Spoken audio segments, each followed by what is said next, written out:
Bloodlines of the Illuminati is an over 600-page book, first published in 1999, written by Fritz Springmeier. It is an exhausting analysis of the history of the 13 families believed to be involved at the top of the Illuminati pyramid.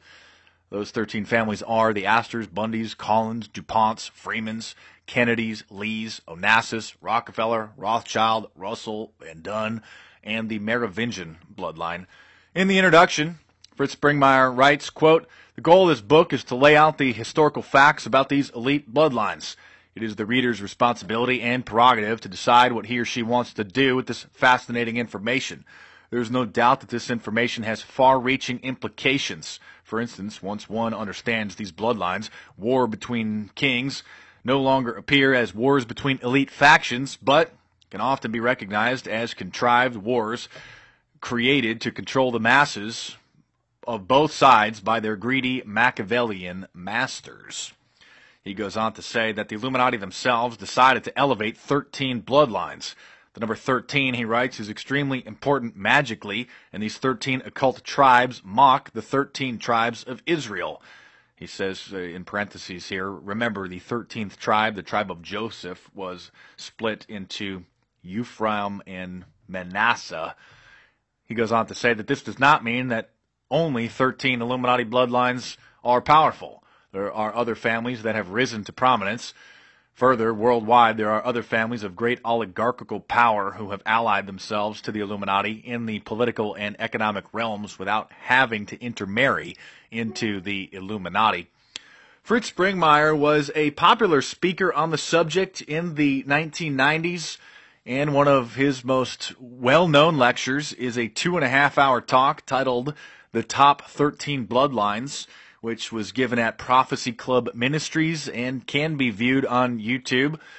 While much of the author's claims are sourced, some people are disturbed by what are considered to be far-fetched and unsubstantiated claims, such as Fritz's claim that the Illuminati built and maintains a space station on Mars. While nothing in his book is mentioned about this, he does mention it in the video lecture.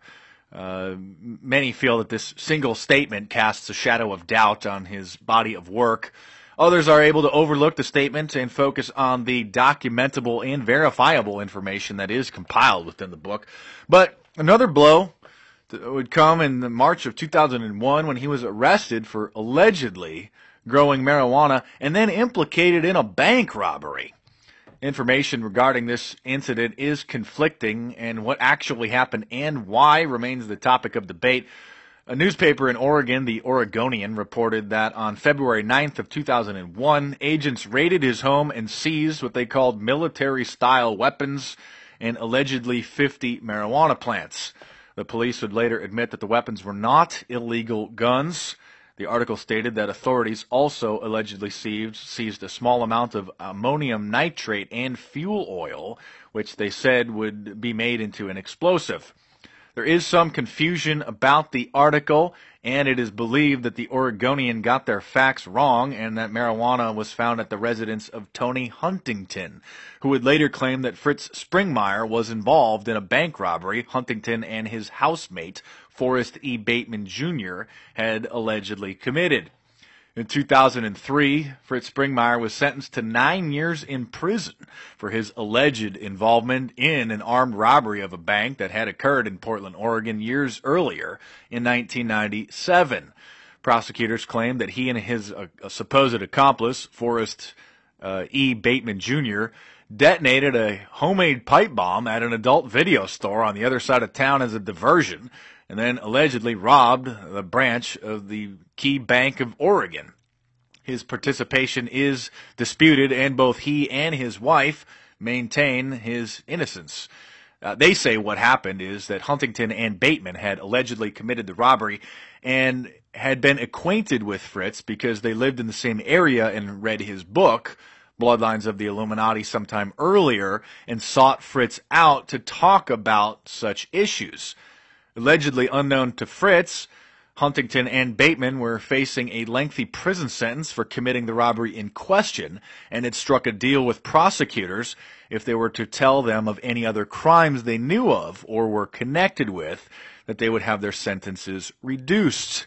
Since these men knew that Fritz had written extensively about the Illuminati, they figured that he would be an easy target for prosecutors, so they claimed that Fritz was involved with the robberies.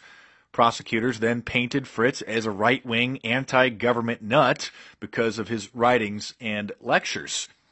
Fritz had done radio interviews shortly before his sentencing and still maintained that he was wrongfully implicated by Huntington and Bateman.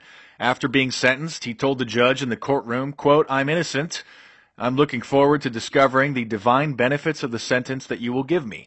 If the government is trying to ruin my life, they will have to try harder." End quote. Months later, his wife, Patricia, spoke with radio host Alex Jones and maintained that Fritz was used as a scapegoat for the actual perpetrator to get a reduced sentence, and that no marijuana was found on Springmeier's property.